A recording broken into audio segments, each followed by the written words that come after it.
VP जी Ram ji, VP यानी विकसित भारत। जी हाँ, प्रधानमंत्री नरेंद्र मोदी का सपना 100 वर्ष पूरे होने पर 2047 तक भारत को विकसित बनाना, और इसी दिशा में मनरेगा का नाम बदलकर अब वीपी जी राम जी कर दिया गया है। इस संबंध में जो दावे किए हैं भारतीय जनता पार्टी के जिला अध्यक्ष पूंजीलाल गायरी ने, वो देखते हैं। વીબીજી રામજી રાખ્યું ને એના બાદ મેં એનमें હું બદલાવ કર્યા એને બારામાં આ વિપક્ષના જે દલ है એ આપણી जनताને गुमराह करे। હવે વિકસિત બી का मतलब है भारत जी राम जी। नरेंद्र भाई मोदी નું સપનું है कि 2047 तक આપણે देश आजाद थी એનો 100 વર્ષ થયેगा 47 में, तो तब तक भारत विकसित राष्ट्र बनी जाए, सर्वश्रेष्ठ राष्ट्र बनी जाए, सर्वशक्तिमान राष्ट्र बनी जाए। एने वाले आ वीबी रामजी 2047 नो एक राखी है। आन में मूल बदलाव जे करिया है पूर्व में आपने पूरी इनी गाइडलाइन आलूंगा जे केंद्रीय मंत्री जी आपने कृषि केंद्रीय मंत्री शिवराज जी चौहान साहब यहाँ बजट में पेश करी, उनमें सब नियमावली भी आपने वो आभार फोटोकॉपी हाली भी दीदा है आपा है।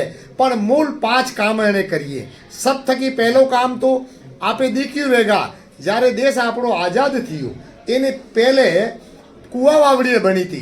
કુવા વાવડીએ કેને બનાવી હતી? આમ જનતા બનાવી હતી। એને પહેલે ભૈરોવ સિંહ जी ने टाइम में अनाज काम के बदले अनाज योजना तारे भी पक्का निर्माण ने एनिकट नेम थी था। 20 में आज एक कार्यक्रम चाल्यू मनमोहन सिंह जी सरकार में आ नरेगा थी, थोड़ा कच्चा काम तो कच्चो काम हमेशा एक कुछ समय तक रहे और कुछ समय बाद में ही परिवर्तन थे पासों मिट्टी में मिल जाता है, जिससे जो राष्ट्र का जो डेवलपमेंट होना चाहिए वो नहीं। तो आनी योजना में सब तक मोटो एक योजना में आपने 5 बिंदु है। एक तो 125 दाड़ो रोजगार है। इनमें पहले 100 दाड़ो रोजगार आती थी पहली वाली सरकार, आबार एक होने 25 दाड़ो। इनमें भी 8 दाड़ा छुट्टी है। कार्य आप एक चीज दिखी रहेगा, जारे काश्तकार ने खेतर में फसल वे तवड़ा पेलू मजदूर जाए कि मोते रोजगार गारंटी मारो नाम कटी जाए तो अपने काश्तकार ने फसल खत्म थी जाए। એટલે 8 दाड़ा उस किसान के समय में 8 दाड़ा नो छुट्टी आली है। बीली बात पक्का निर्माण। आन में पहले हो तो कच्चो निर्माण ज्यादा चालतो तो अब पक्को निर्माण, और पक्को निर्माण भी ग्राम पंचायत ने आधारित, ग्राम सभा ने आधारित। जैसे केने ग्राम सभा लख्यू कि मारे गांव में स्कूल है, इनमें स्कूल ना कमरा बनावा है। હવે આની ગાઈડલાઈન અનુસાર પક્કો निर्माण थागा ने स्कूल नो कमरो भी बनेगा। अगर ग्राम पंचायत एम लखी दे कि मारे आना नरेगा में प्रस्ताव आली हो ने नरेगा प्रस्ताव में हॉस्पिटल निर्माण करવું जर है तो एना नरेगा नो जो फंड दई से फंड बढ़ा भी दिया इन थकी हॉस्पिटल नो निर्माण थाएगा। तो पक्का निर्माण पहले राजा महाराजा टाइम में कुआ वावड़ी थी, आज तक भी है। फिर आपने बताऊँ मैं पहले क्या था, ऑडिट कुछ नहीं होती थी और ऑडिट 6% पैसा देते थे नरेगा योजना। अभी इसको बढ़ा करके 9% कर दिया है। कितना परसेंट करियो? 9% कर दी। तो पहले 15 दिन में मतलब पैसा हलवानो तो अब ये 7 दिन की गारंटी कर दी है। इसलिए भारतीय जनता पार्टी के प्रदेश उपाध्यक्ष, जी हाँ, इनकी हकरूप महिला की क्या आशा है, देखते हैं। महानरेगा थी, लेकिन अभी जब जी राम जी का माध्यम से भ्रष्टाचार मुक्त ना इस क्षेत्र के और राजस्थान में जो जिस तरह से जीरो टॉलरेंस के माध्यम से हमारे जो प्रधानमंत्री जी और हमारे मुख्यमंत्री जी की जो भ्रष्टाचार मुक्ति नीति को आगे बढ़ाते हुए जो भ्रष्टाचार महानरेगा में होता था, जहाँ स्थिति ये होती थी कि पंचायती राज में जो काम मौके पे होता नहीं था और लाखों करोड़ रुपए उड़ जाते, और क्षेत्र में फर्जी मस्टोल भरा जाते थे और फर्जी मस्टोल भरा के फर्जी जो काम होते थे उसको किस तरह से रोके, भ्रष्टाचार कैसे रोके, उसकी योजना के तहत देश के प्रधानमंत्री जी ने उसका जियो टैगिंग के माध्यम से इस क्षेत्र का विकास कैसे हो और निश्चित रूप से भ्रष्टाचार मुक्त कैसे बने हमारा हिंदुस्तान। जो हमारे गरीबों का टैक्स का पैसा भारत सरकार के बाद जाते थे, और निश्चित रूप से उस योजना का 2025 जो अधिनियम है जी राम जी का उसको कानून बनाया और क्षेत्र के विकास के लिए और भ्रष्टाचार मुक्त हिंदुस्तान बने।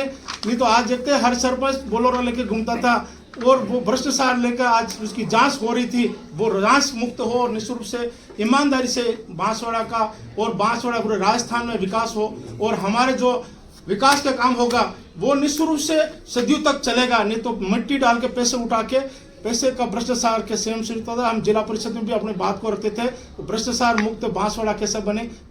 तो इधर पूर्व राज्य मंत्री धन सिंह रावत का क्या मानना है? हमारी पार्टी की ओर से आप सबको राम राम। जी राम जी योजना भारत सरकार की एक दूरगामी योजना है। गरीब जनता के खून पसीने और टैक्स का पैसा जो सरकार के पास आता था, उस पैसों का सदुपयोग हो। तो मनरेगा के तहत अस्थायी संपत्तियों का निर्माण नहीं होता था, तो हमारे देश के प्रधानमंत्री जी ने एक लंबा सोच रखकर, जैसे हमारे देश में बताया कि उस राजा महाराजों के टाइम में पक्के काम कुएं बावड़े होते जो आज भी जल स्रोत के रूप में मौजूद है। तो सरकार ये चाहती कि क्षेत्र का विकास के लिए, ग्रामीण क्षेत्र के विकास के लिए ऐसी संपत्तियों का निर्माण हो जाए जिससे लोगों की जरूरतमंद चीजों का काम आए। जैसे अभी बरसात में देखा था, कई बिल्डिंगों के कमरे गिरे थे, स्कूलों के कमरे गिर रहे थे। तो हम ये चाहते हैं कि इस योजना के माध्यम से पक्के काम भी हो सकते हैं, नालियों का निर्माण भी हो सकता है, सिंचाई की सुविधाओं का हो सकता है, पुराना जल स्रोत उनका भी निर्माण किया जा सकता है।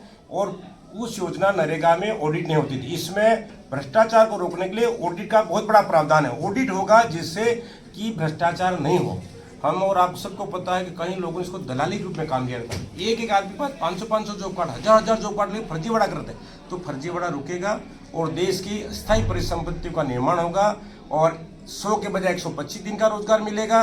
कृषि कार्यक्रम में छुट्टी रहेगा तो सबको लेबर आसानी से मिल सकेगा। इसलिए देश की खुशहाली, समृद्धि और 2047 तक विकसित भारत बने, इसको ध्यान रख करके हमारे प्रधानमंत्री जी ने जी राम जी की योजना लागू की है। तो दोस्तों, कुल जमा ये जो दावे किए जा रहे हैं, यानी कि 100 दिन की पहले रोजगार की गारंटी थी, अब बढ़ाकर 125 दिन कर दी गई है।